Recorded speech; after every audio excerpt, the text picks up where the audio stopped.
दोस्तों किचन में पड़ी कुछ चीजों का इस्तेमाल करके आप अपने तुलसी के पौधे को हरा भरा रख सकते हैं और घना बना करके रख सकते हैं। और सर्दियों में भी आपका तुलसी का पौधा कभी सूखेगा नहीं।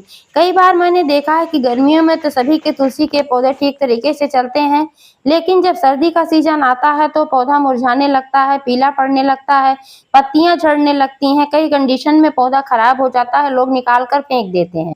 लेकिन जो आप देख पा रहे हैं, मेरा यह पौधा 4 वर्ष पुराना पौधा है और गर्मी, जाड़ा, बरसात हमेशा ऐसे ही हरा-भरा बना रहता है। तो दोस्तों मैं किस तरीके से अपने पौधे की केयर करती हूँ और इसमें कौन से घरेलू चीज़ डालती हूँ, जिसकी वजह से मेरा पौधा कभी भी नहीं मरता है, हमेशा ऐसे हरा-भरा बना रहता है। मैं सब बताने वाली हूँ, बिना स्किप किए पूरा वीडियो देखें ताकि सारी जानकारी आपको मिल सके। जानकारी अगर पसंद आए तो एक लाइक ज़रूर कर दीजिएगा, ज़्यादा से ज़्यादा शेयर करिएगा। चैनल अभी तक सब्सक्राइब नहीं किया है तो प्लीज़ चैनल को भी सब्सक्राइब करके बेल आइकन को प्रेस कर दीजिएगा ताकि सारे अपडेट्स आपको मिलते रहें। नमस्कार दोस्तों, स्वागत है मेरे YouTube channel gardening with Poonam में। दोस्तों तुलसी एक औषधीय गुणों से भरपूर पवित्र पौधा है, इसलिए सभी लोग इसे अपने घरों में लगाना पसंद करते हैं। लेकिन कई बार क्या होता है कि सर्दी के सीजन में आपका तुलसी का पौधा मर जाता है। गर्मियों में भी कई बार मैंने देखा है, कई लोगों से मैंने सुना हुआ है कि वो अपना पौधा ला करके लगाते हैं, लेकिन 15 दिन या 1 महीने में या 1.5 महीने में ही उनका पौधा मर जाता है। लेकिन आप छोटे-छोटे टिप्स अपनाकर अपने तुलसी के पौधे को हरा-भरा रख सकते हैं और घना बना करके रख सकते हैं। कई लोगों की क्वेरी आती है कि उनके जो तुलसी के पौधे हैं उनमें मंजरियां नहीं बनती हैं। तो दोस्तों मंजरियां तभी नहीं बनती हैं जबकि गमले की मिट्टी में पोषक तत्वों की कमी होती है। जब गमले की मिट्टी में पोषक तत्वों की कमी होती है तभी पौधों का भी विकास नहीं होता है और उसमें फिर मंजरी भी नहीं आती है। मंजरी क्या है? तुलसी के फूल हैं, फिर उसी में बीज बनते हैं। तो फूल तभी आते हैं जब पौधे में पोषक तत्वों की मात्रा अच्छी होती है। तो अगर आपके पौधे पर भी मंजरी नहीं बन रही है तो निश्चित रूप से आपके पौधे में भी पोषक तत्वों की कमी है। गर्मी में तो दोस्तों तुलसी के पौधे को सुबह-सुबह की 1-2 घंटे की धूप मिल जाए वही पर्याप्त है। बहुत ज़्यादा धूप में रखने के बाद तुलसी का पौधा मुरझाने लगता है। लेकिन अब सर्दियों का सीजन आ रहा है तो इस सीजन में कम से कम आप 4 से 5 घंटे अपने पौधे को धूप में रखें, तब आपका पौधा ठीक तरीके से चल पाएगा। और सर्दियों में पानी का भी ध्यान रखें, पानी भी बहुत ज़्यादा ना होने पाए। गर्मियों में तो ज़्यादा पानी लोग डालते थे क्योंकि वो पानी अब्ज़ॉर्ब हो जाता था। लेकिन सर्दियों में क्या होता है कि जल्दी पानी सोखता नहीं है, मिट्टी नम रहती है, उसमें लोग पानी डालते जाते हैं, जल चढ़ाते हैं, तो इसकी वजह से भी पौधा सूख जाता है। तो जल चढ़ाना ज़रूरी होता है, मैं भी जल चढ़ाती हूँ। तुलसी एक पवित्र पौधा है, तुलसी को माँ का रूप माना गया है। ऐसा माना जाता है कि तुलसी में माँ लक्ष्मी का वास होता है। तो तुलसी की पूजा तो की ही जाती है, जल भी चढ़ाया जाता है। लेकिन जब सर्दी का सीजन आता है, डेली जल चढ़ाना है, तो आप एक बहुत छोटे पात्र का इस्तेमाल करें, क्योंकि जब आप छोटे पात्र का इस्तेमाल करेंगे तो आप डेली जल भी चढ़ा लेंगे और उसमें पानी भी ज़्यादा नहीं होगा, मिट्टी भी दलदली नहीं होने पाएगी। क्योंकि अगर मिट्टी गीली हो जाती है, हमेशा गीली बनी रहती है, तो जड़ें सड़ने लगती हैं। तो जब जड़ें कमजोर हो जाती हैं, जड़ें ही सड़ने लगती हैं, तो आपका पौधा पीला पड़ने लगता है, पत्तियां गिराने लगता है और भी कई समस्याएं आती हैं। सर्दियों में दोस्तों जब ओस पड़ने लगती है, बहुत ज़्यादा कोहरा वगैरह पड़ने लगता है, तब आपको अपने तुलसी के पौधे को ढक कर रखना चाहिए। कोई लाल चुनरी ले लें या कुछ इस तरीके से कॉटन का कपड़ा ले लें, तो रात में अपने पौधे को ढक दें। अगर आप गमले को उठाकर छाए वाले स्थान पर रख सकते हैं तो अति उत्तम है, लेकिन अभी ढकने की आवश्यकता नहीं है, जब कोहरा पड़े तब की बात है। क्योंकि जो कोहरा होता है वो तुलसी की पत्तियों को खराब कर देता है और तुलसी के पौधे को झुलसा देता है। तो दोस्तों चलिए स्टार्ट करते हैं कि सबसे पहले अपने तुलसी के पौधे में करना क्या है। आप देख पा रहे हैं इसमें जितनी ढेर सारी मंजरियां बनी हुई हैं, सबसे पहले तो इन मंजरियों को हटाना है, क्योंकि जब पौधे में मंजरियां बहुत अधिक होती हैं तो पौधे का जो पोषण होता है, पोषक तत्व होता है, वो सारी एनर्जी होती है, वो मंजरी में जाती रहती है और जब मंजरी में जाती रहती है तो फिर पौधे का विकास बाधित हो जाता है। इसलिए मंजरियां जब भी इसमें आए तो आप कट करके हटाते रहें। इसके लिए एक दिन निर्धारित कर लें कि एक दिन हफ्ते में इन मंजरियों को हटाना है। मैंने निश्चय किया हुआ है कि मैं हर सैटरडे को हटाती हूँ। पिछले सैटरडे को मैंने नहीं हटाया तो 2 ही हफ्ते में आप देख पा रहे हैं कि इसमें कितनी ढेर सारी मंजरी बन गई। दोस्तों तुलसी के पौधे से मंजरी आप कभी भी नाखून से ना हटाएं, क्योंकि अगर आप नाखून से हटाते हैं तो पौधे में इन्फेक्शन होने का खतरा बना रहता है और आपका पौधा खराब हो जाता है। पत्तियां भी तोड़ते समय इस बात का ध्यान रखें कि आप चुटकी से पत्तियों को ऐसे ही तोड़ लें, नाखून से कभी भी ना तोड़ें। ऐसा माना जाता है कि नाखून से तोड़ी गई पत्ती को भगवान भी नहीं स्वीकार करते हैं। जैसे आप अगर विष्णु जी को चढ़ाने के लिए तुलसी की पत्ती उतार रहे हैं तो आप नाखून से ना तोड़ें, ऐसे ही चुटकी से तोड़ लें, क्योंकि नाखून से तोड़ी हुई तुलसी को भगवान विष्णु स्वीकार नहीं करते हैं। और साइंटिफिक रीजन यह है कि अगर आप नाखून से तोड़ते हैं तो आपके पौधे में इन्फेक्शन होने का खतरा बना रहता है, इसलिए कभी भी नाखून से तुलसी की पत्ती ना तोड़ें। और यही बात होती है मंजरी हटाने में भी, आप मंजरियों को भी नाखून से कभी ना हटाएं। मंजरियों को हटाने के लिए आप एक साफ सुथरा कैंची लें जिसमें कीटाणु वगैरह ना हो, एकदम बढ़िया साफ सुथरा हो, उसको सैनिटाइज कर सकते हैं, तो वही कैंची आप ले करके मंजरियों को हटाएं। मंजरियों को हटाने के लिए ऊपर से आप देख पा रहे हैं यहाँ से जहाँ से छोटी छोटी दो पत्तियां निकली हुई हैं, दो शाखाएं निकली हुई हैं, तो यहाँ से अगर आप कट करके इसको हटाएंगे तो एक की जगह आप यहाँ से 2-3 ब्रांचेस पाएंगे। तो आपका पौधा इस तरीके से घना भी होगा और अच्छा भी होगा, क्योंकि जब मंजरी रहती है तो विकास उसमें जाता रहता है, विकास भी बाधित होता है। और मंजरी के साथ साथ आप कटाई छटाई भी कर दे रहे हैं अपने पौधे की, क्योंकि छटाई करना भी बहुत ही आवश्यक होता है। छटाई करने से पौधा स्वस्थ रहता है। तो एक पंथ दो काम हो जाता है, हमारी मंजरी भी हट जाती है और पौधे की छटाई भी हो जाती है। इस तरीके से थोड़ा थोड़ा पत्तियों को लेकर भी आपको छटाई करके मंजरी को हटाना है। आप देख पा रहे हैं कि मैंने यहाँ से सारी मंजरियां इस तरीके से हटा दी हैं और अब मेरा पौधा बिल्कुल क्लीन हो गया है।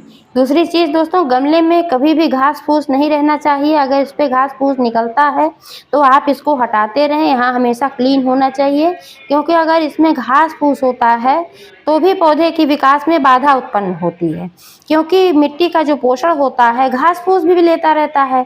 इसलिए इसमें कभी भी घास फूस ना रहने दें। एक भी दिखे तो आप उसको तुरंत निकाल कर फेंक दें। मिट्टी में नमी हमेशा होनी चाहिए, जलभराव से बचें। और अब मैं बात कर लेती हूँ कि इसमें कौन सा फर्टिलाइज़र डालना है। दोस्तों 1 महीने पहले मैंने इसमें सरसों का फर्टिलाइज़र डाला हुआ था। उस समय भी मैंने वीडियो डाल रखा है जब मैंने इसमें डाला था। तो उस समय पौधे की कंडीशन कुछ और थी, इसमें इतनी ब्रांचेज नहीं थी, इसमें इतनी पत्तियां नहीं थी। लेकिन वह फर्टिलाइज़र डालने के बाद यह पौधा आप देख पा रहे हैं कितना घना भी हो गया, इसकी पत्तियां कितनी चमकदार हैं और कितनी स्वस्थ दिख रही हैं। तो यह उसी फर्टिलाइज़र का कमाल है, क्योंकि दोस्तों सरसों में nitrogen, potassium, phosphorus, calcium, magnesium, sulphur, boron, zinc जैसे बहुत सारे पोषक तत्व पाए जाते हैं, जिससे हमारे पौधे को बहुत ज़्यादा फायदा पहुंचता है। सरसों के इस्तेमाल से हमारे पौधे में जो मिट्टी होती है उसकी गुणवत्ता अच्छी हो जाती है, मिट्टी में सुधार होता है और मिट्टी में पानी और पोषक तत्वों को पकड़ने की क्षमता आती है। जड़ें मजबूत होती हैं, पौधे को मजबूती मिलती है। और सरसों के फर्टिलाइज़र में एंटीबैक्टीरियल और एंटीवायरल गुण भी पाए जाते हैं, जिससे हमारे पौधे की मिट्टी में कोई बैक्टीरिया, कीटाणु वगैरह नहीं लगने पाते हैं, मिट्टी स्वस्थ रहती है। नाइट्रोजन और मैग्नीशियम की अच्छी मात्रा पाए जाने के कारण सरसों का इस्तेमाल करने से पौधे की ग्रोथ अच्छी होती है, इसमें नई नई ब्रांचेज निकलती हैं, ढेर सारे नए शूट्स निकलते हैं और यह पौधा हरा भरा रहता है। अब दोस्तों आइए जान लेते हैं कि इसका इस्तेमाल कैसे करना है। जैसे आपका पौधा है जिस साइज का, उसी हिसाब से आपको सरसों के दाने लेने हैं। आप चाहें तो सरसों की खली का भी इस्तेमाल कर सकते हैं और आप चाहें तो सरसों के दानों का भी इस्तेमाल कर सकते हैं।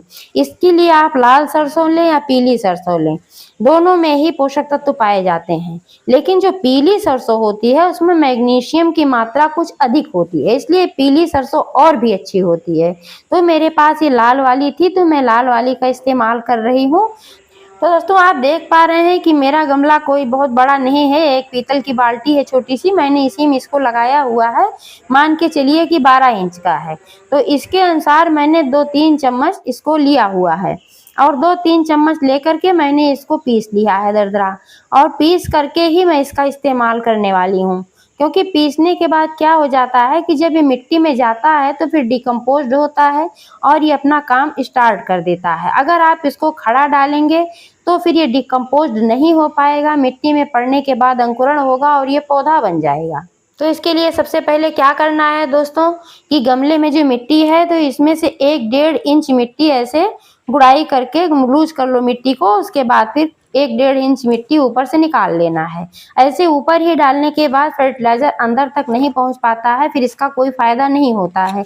इसलिए इसकी मिट्टी को थोड़ा सा ऐसे निकाल लेना है। आप देख पा रहे हैं कि मैं ऊपर से ऐसे ही मिट्टी निकाल ले रही हूँ, लेकिन सावधानी पूर्वक निकालना है। यहाँ किनारे किनारे से ही निकालना है, बिल्कुल पौधे की जड़ तक नहीं जाना है, क्योंकि अगर आप मेन जड़ तक जाएंगे और मेन जड़ कोई उसमें से कट जाएगी या तुलसी की कहीं कोई जड़ कट जाएगी तो आपका पौधा खराब हो सकता है। इसलिए जड़ों को बचा करके ही यह काम करना है। आप मिट्टी की गुड़ाई करें तब भी जड़ों को बचा करके ही गुड़ाई करें, क्योंकि 15-20 दिनों में एक बार मिट्टी की गुड़ाई करना आवश्यक होता है। इससे मिट्टी भुरभुरी हो जाती है और ऑक्सीजन, पानी वगैरह सभी चीजें जड़ों तक बहुत ही आसानी से पहुंच पाते हैं। मैंने इसमें 1 गांठ हल्दी दबा दिया था। हल्दी इसलिए दबाया था क्योंकि हल्दी में भी एंटीबैक्टीरियल, एंटी फंगल, एंटीवायरल और एंटीऑक्सीडेंट गुण पाए जाते हैं। तो हल्दी के इस्तेमाल से मरता हुआ भी तुलसी का पौधा जिंदा हो जाता है। तो इसको दबाने से भी आपका पौधा हरा भरा रहेगा और कीटाणु मुक्त रहेगा। इसलिए मैंने इसमें खड़ा ही 1 गांठ हल्दी दबा दिया था और आप देख पा रहे हैं कि अभी फूल गई है, विघटित होना शुरू हो गई थी।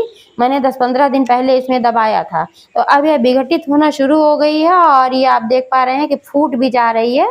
तो इसको मैं अभी बाद में फिर इसमें डाल दूंगी। अभी मैं इसको निकाल के रख ले रही हूँ।